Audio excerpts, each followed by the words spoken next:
Before I give you another opportunity to participate from your seats, I meant it when I said that I was like, this is something that my brain had been percolating on recently, the concept of overthinking it. And what brought it back to mind recently, it was thinking about it from a variety of different perspectives. And so one of the things that made me really think about this recently is that one of my most proud overthinking moments was way back when I was pregnant with my son. So he just turned 18. So I was thinking back to that because this was my first and has turned out to be my only child. And so if any of the people in here have ever had any kids, you know that that is a time when your brain goes in all the directions all at one time. And so I remember thinking back to the time when I was pregnant and everything was going on. And I have been a chronic overthinker my entire life. Like tiny Miss Shannan, when she was 6, was the one who would right away and get a brochure from far off places because she wanted to see what it was like. And then she would talk about it so much that her mom never wanted to take her there. So I've been doing that my entire life. So by the time I got to the point that I was pregnant, that is what I spent all my time was thinking the whole process to bits because I'd never done it before. I didn't know how I was doing it. My mom's not one of those people that talked about the process. So I'm just like, everything I learned about this was on TV and I don't think that's right. So I find out my husband at the time, and I find out that we're having a baby, and so I did a couple of things that I thought I could do to help myself get more prepared for the thing. So the first thing is I went out and I got a book, and I got a book called What to Expect When You're Expecting. Yeah, so I got What to Expect. It's supposed to be like the Bible of pregnancy. It is full of false hope. That is what it is. It's full of things where you're supposed to read through it and it's supposed to make you feel better, but really what it has is 432 things that make you feel like everything could possibly go wrong. And that's what you read every morning, why you can't have coffee and you can't have this and you can't have that. And you're like, well, I feel like I'm going to do everything wrong anyway. But it had a very soothing picture. I don't know who drew it, but they did a great job. Everything in it, burn it. The other thing that I spent a lot of time doing when I was pregnant is I watched a show, as we are wont to do. And the show that I watched most often, usually in the morning, because that's when it won, was a show that used to be on TLC, and it was called A Baby Story. So A Baby Story is one of those great shows, and TLC was full of these kind of programming. And it was a story about a couple, and they were going through the whole birthing process. You'd meet them before things were going awry, and they would talk about their process, and they were usually a lovely husband and wife and what the whole situation was going to be right. And it was definitely one of those situations where everything was going great until it wasn't. Which is not the sentence you want to hear when you're a pregnant lady with your first child. But I watched it every day. And part of the reason why I found it so soothing, because my husband at the time asked me about it. He's like, why do you watch this? Because bad things happen every time. And the thing that actually gave me a little bit of peace about it was, just like when you watch Forensic Files and you know that they're actually going to catch the person, the thing about A Baby Story is that no matter how bad it got, because of the way the TLC works, they always figured out how to make it okay. And the thing that I always liked about that show is that gave me peace, because I'm like, yeah, I hear all those stories about how women had babies and rice patties and they were all fine. I said, yeah, but they worked in a society that knew how to circle around them and make sure that they were okay in a rice patty. And I'm a mom in America. And the quiet part that we forget to say out loud is that even though we live in America, if we look at it from that microcosm, we don't have the greatest numbers as far as taking care of our women here when they are trying to birth a child. In fact, if you look at all of these countries that are supposed to be developed countries, we have some of the highest maternal mortality rates in the entire world. So yes, sometimes we're overthinking, but sometimes we're also just sitting here, and this is the information that I have, and there's a reason why I feel like maybe I'm not safe in this situation. If you add on the layers of being a black woman in America, someone that happens to be of color, what are we doing, the information been provided, then yes, there's another reason why you're going this overthinking might be actually warranted in this situation. And so I'm sitting there and I'm looking at my husband at the time, who happens to be a white dude. Now, here's where the story gets interesting about the whole thing. So I'm sitting there and I'm trying to figure out how things are going to go. It's his first kid. It's my first kid. We're trying to figure out what we're going to do. And he's doing a thing that a lot of men start to do. Give you advice and information based upon the fact that they know nothing. Nothing, not a thing, nothing helpful to add to this. Think they're being supportive, saying some shit that words shouldn't even be, like not even thing. So I'm already in the miasma of none of this makes sense. All of the things that they tell you, like, oh, well, when your water breaks, it'll be obvious. Nothing's obvious. And so on the day that my son decided that he was supposed to start coming into this world. It was on one of these days that my husband at the time decided that he was going to go have one of his last little hurrahs with his guy friends. And I'm like, that's fine. I'm just going to sit here and eat my popcorn and watch my baby story, and it's fine. And so he went off with his friends, and he's doing all of his stuff, and that's when my water broke. But I didn't know that my water broke. I just knew that it wasn't the same. But you don't really know, because it's not like when you watch the old Bewitched episode and there's a flood and a gush and a cartoon. I don't think this is right, but I didn't have it happen to me before, so I don't know what's wrong. So I called, and I'm like, I think my water broke, but what's it supposed to be like? It's just a little this, and they're like, yeah, you just got to come in. I'm like, okay, thanks for the answer. All right.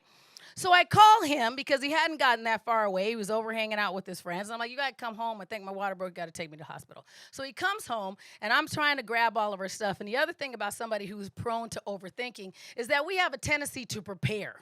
To prepare and prepare. So I had a go bag. And the other thing that your brain will do if you're an overthinker is it'll say, like, what if something goes wrong? And then 5 minutes later, it'll go, what if something goes wrong, and then we have a flat tire? And then another 5 minutes later goes, what if something goes wrong and we have a flat tire and then there's a tornado? So I thought I was prepared for everything. So he gets home. I'm like, okay, I start grabbing all of our stuff, even like the riot gear that I had planned, because I had thought through everything. I'm like, okay, we have a doctor, we have a backup doctor, we have a doula, we have somebody to rub my feet. I even talked about a water birth in case I want to do that. Who's going to bring in the exercise ball for me to bounce on in case I want to do it that way? Because maybe I might want to have this natural, but I'm not sure. So I packed everything up, and by that time, my husband at the time comes home, and we start packing up, and he's acting kind of weird. And I'm like, what is your problem? And he's like, nothing. I'm like, what do you mean nothing? And at first I'm like, okay, maybe he's just nervous. It's our first kid. I don't know what I'm doing. He doesn't know what he's doing. And then we started talking about, I'm like, well, what? Grab the stuff. We got to go. And then he's acting more weird, and he starts telling me, he goes, well, when I was over at my friend's house, I knew that I might have to come home and get you, so I didn't want to drink. But my friend made some brownies. Right, those brownies. Now, my ex-husband is a church kid. He didn't smoke weed.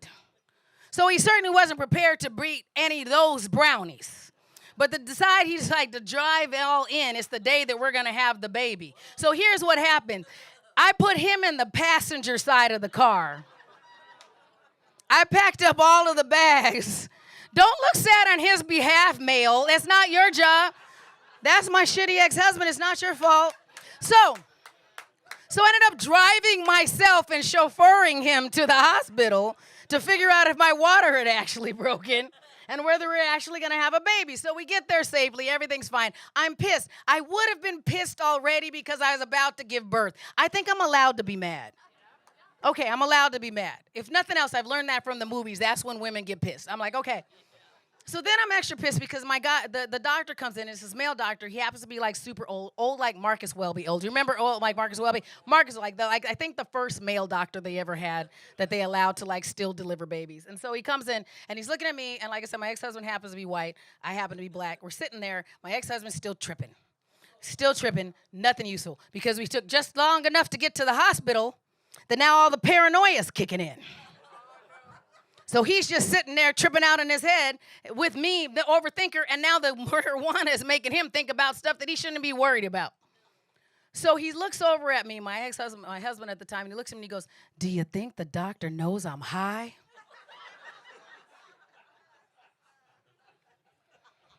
I'm like, in a minute, the doctor's not going to think we're together because I'm...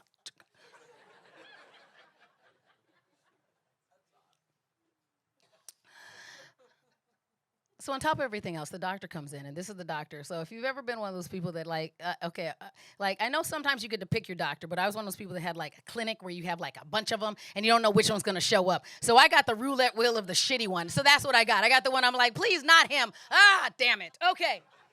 So he's already talking to me stupid. Everything about her sucked. He's all like, he comes in, I'm eating crackers. He's like, you're going to be disobedient this whole time. I'm like, I'm looking at my husband. I'm like, get it together and get him.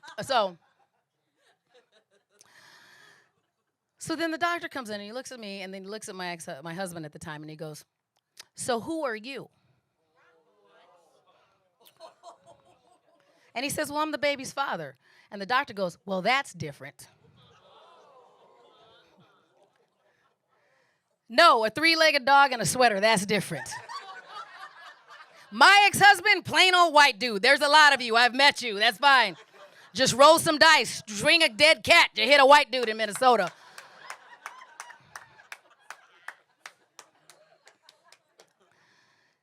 So here's the thing that I learned about the whole situation. Like, it was fine. There were so many things that I planned for that I'm like, okay, this will help me once I get there. This is what I'm going to do. I'm going to work through this whole situation. Yes, I'm going to have a natural childbirth, yada, yada, all these words.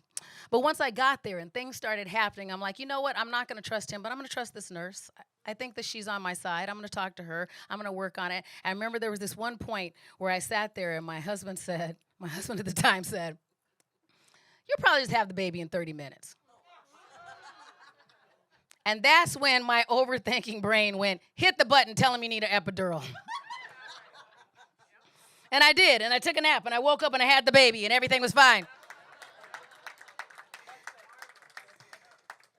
And the thing is that as much as that thinking worked, it did get me through the situation at the time. It was what I actually was able to anchor back to make sure that the situation made sense to me at the time.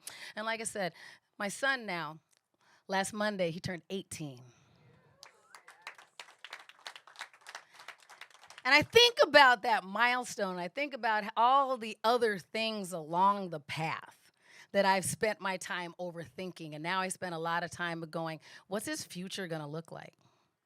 And I put a lot of effort into that. And then when I'm getting into those moments when I'm just like, I don't know what the next right thing is to do for him, thankfully, he anchors me back, especially when he's sleeping. And when I'm able to sit there and listen to him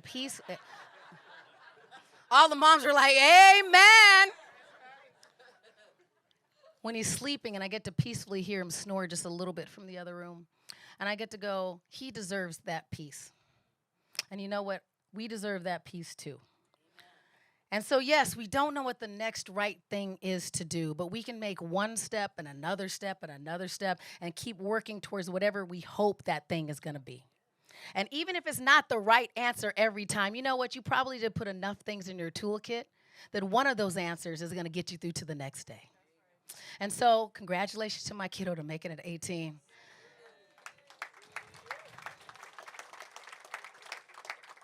Congratulating to me for being good with my under eye concealer so I don't look like he's 18. And thank you all for joining us and going, you know what? I didn't do everything perfect, but I got to come here tonight and hang out with you. Is that okay, everybody?